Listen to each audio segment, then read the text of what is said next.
نبی پاک صلی اللہ علیہ وسلم نا صحابہ کو مختلف طریقوں سے مختلف حکمتوں سے باتیں ان کے ساتھ کرتے تھے، اور پھر وہ باتیں ہمارے فائدے کے لیے ہمارے سامنے آ گئیں۔ صحیح مسلم میں حضرت ابو ہریرہ رضی اللہ تعالیٰ عنہ فرماتے ہیں کہ نبی پاک صلی اللہ علیہ وسلم نے نا صحابہ کے مجمع پر نظر ڈالی اور فرمایا بتاؤ بھئی مفلس کون ہوتا ہے، غریب کون ہوتا ہے؟ بتاؤ، اللہ اکبر، غریب کون ہوتا ہے، مفلس کون ہوتا ہے؟ میں ملک سے باہر تھا تو ایک صاحب مجھے بڑے عرصے سے فون کر رہے تھے آپ یہاں آئیں گے تو ضرور ملیے گا، اور شاید کم لوگ اتنا فون کرتے ہوں، بڑی کثرت سے انہوں نے فون کیا۔ اور جس شہر میں وہ رہتے تھے جب میں وہاں پہنچا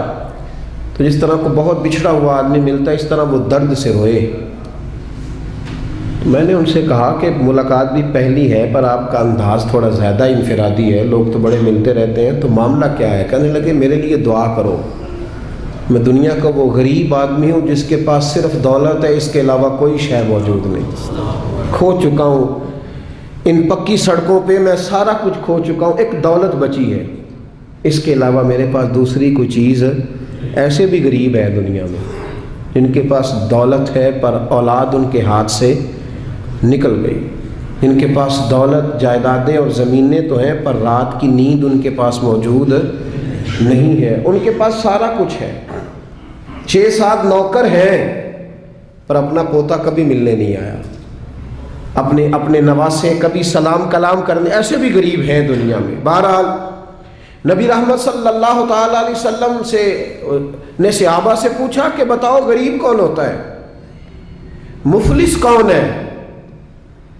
تو حضرت ابو ہریرہ رضی اللہ تعالیٰ عنہ فرماتے ہیں وہی جواب جو روٹین میں سب نے دینا تھا، یا رسول اللہ جس کے پاس مال و دولت نہ ہو وہ مفلس ہے، وہ غریب ہے۔ اب یہ حضور کا سمجھانے کا انداز ہے نا، متوجہ کرنے کا انداز۔ یا رسول اللہ دولت نہ ہو، غریبی ہو، کرائے کا مکان ہو، قرضہ چڑھا ہوا ہو، غریب آدمی ہے، تو حضور نے فرمایا نہیں، یا رسول اللہ پھر آپ بتا دیں غریب کون ہوتا ہے؟ تو نبی پاک علیہ السلام نے فرمایا میری امت کا غریب وہ ہے جو قیامت کے دن احد پہاڑ کے برابر نیکیاں لے کے آئے گا۔ کہتے ہمارے کان کھڑے ہو گئے کہ نیکیاں بھی احد پہاڑ کے برابر، 6-7 کلومیٹر، اتنا لمبا چوڑا پہاڑ، اور پھر غریب کا غریب۔ نبی پاک علیہ السلام نے فرمایا نیکیاں تو احد پہاڑ کے برابر تھیں پر اس کی زیادتیاں بھی اتنی زیادہ ہی تھیں، ظلم بھی اتنے ہی زیادہ تھے۔ جب احد پہاڑ کے برابر نیکیاں رکھی جائیں گی نا تو وہ سارے لوگ آ جائیں گے جن کو گالی دیتا تھا، جن کو گھورتا تھا، جن کو غصے میں تھپڑ مارتا تھا، اپنے آپ کو جلال والا کہہ کے جن کی عزتیں اتار دیتا تھا، جن کو چھوٹا سمجھ کے حقارت کی نظر سے ٹھکرا دیتا تھا، وہ سب آ جائیں گے اور رب کریم کی بارگاہ میں عرض کریں گے مالک اس کے حج تو 7 ہے، عمرے اس کے 20 ہیں، صدقے بھی اس نے بڑے کیے، 450 فٹ کے بور بھی بڑے کرا کے دیے، اور اس کو ذرا پوچھ تو صحیح کہ ہم اس کی فیکٹری میں کام کرتے تھے پر یہ ہمارے ساتھ ظلم کتنا کرتا تھا، اس نے زیادتی کتنی کی، اس نے ہمیں اذیت اور تکلیف کتنی پہنچائی، دل کتنے توڑے۔ تو میرے رسول کریم صلی اللہ تعالیٰ علیہ وسلم فرماتے ہیں رب کریم اس کی نیکیاں دینی شروع فرما دے گا۔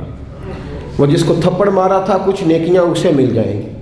وہ جس کو درے سے مارا تھا کچھ نیکیاں اسے مل جائیں گی، وہ جس کو گالی دی تھی کچھ نیکیاں اسے مل جائیں گی، وہ نیک پرہیزگار عالم دین جس کی چوک میں بیٹھ کر غیبت کی تھی، جسے برا کہا تھا، کچھ نیکیاں اسے ملیں گی۔ فرمایا نیکیاں بٹتی رہیں گی، بالآخر اس کے پاس کوئی نیکی نہ بچے گی، پھر بھی اس کے وہ لوگ ابھی موجود ہوں گے جن کے ساتھ زیادتی کی،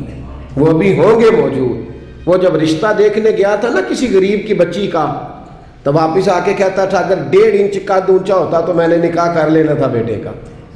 اور ایسے لوگوں کو جانتا ہوں جن کی بیٹیاں نفسیاتی مریض بن گئی ہیں، رشتے دیکھنے والے اتنے آئے اور اس انداز میں تنقید کر کے گئے کہ بچیاں مریض بن گئیں۔ وہ لوگ بھی آئیں گے کہیں گے مالک اسے پوچھ، بیٹے کا باپ اور دولت مند ہونے کا معنی یہ تھا کہ یہ ہر ایک کے ساتھ ظلم کرے؟ محبوب فرماتے جب نیکیاں ختم ہو جائیں گی تو پھر جن کے ساتھ زیادتیاں کی تھی ان کے گناہ اس کے اوپر ڈالنے شروع کیے جائیں گے، پھر گناہوں کا بوجھ اٹھائے گا۔ ہمیں تو پتہ نہیں کب خیال آئے گا، لیکن حضرت ابو ہریرہ کہتے ہیں بات ختم کرتے ہوئے میرے نبی کی آنکھوں میں آنسو آ گئے، حضور رو پڑے اور محبوب فرمانے لگے یہ میری امت کا وہ غریب ہے جس کے پاس احد پہاڑ کے برابر نیکیاں تھیں، پر اب غریب رہ گیا۔ اور بھائی تھوڑا سا زبان کا کنٹرول، تھوڑا سا لب و لہجے کا کنٹرول، تھوڑا سا اپنے غصے پہ صبر، تھوڑی دیر کی احتیاط۔ ہم اذیت دیتے ہیں، تکلیف دیتے ہیں،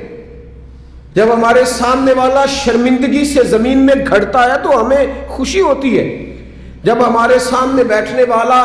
شرم سے نظریں جھکاتا ہے تو ہم اپنا قد اونچا محسوس کرتے ہیں، اور جب وقت کا حکمران دیکھتا ہے کہ اب کچھ لوگ رو رہے ہیں، اور جب بڑا آفیسر سمجھتا ہے میں آفیسر کب بنوں گا جب میں اپنے ماتحتوں کو برا بھلا نہ کہہ لوں گا، اور جب ہاتھ میں ڈنڈا پکڑنے والا سمجھتا ہے کہ یہ میں نے کسی کو مارا نہ تو پکڑنے کا معنی کیا ہوا، اور ہاتھ میں بندوق پکڑنے والا کہتا ہے کہ اگر گولی چلی نہ تو اس کو تو زنگ لگ جائے گا، چاہے کسی مظلوم پہ ہی چل جائے، کسی نہتے پہ ہی چل جائے۔ اور یہاں جو حکمران ہوتے ہیں وہ کہتے ہیں کہ ہم تو ابھی صدمے میں ہیں، آنکھ کھلے گی تو بات کریں گے، نہ ادھر ادھر کی تو بات کر، یہ بتا کہ قافلہ کیوں لٹا،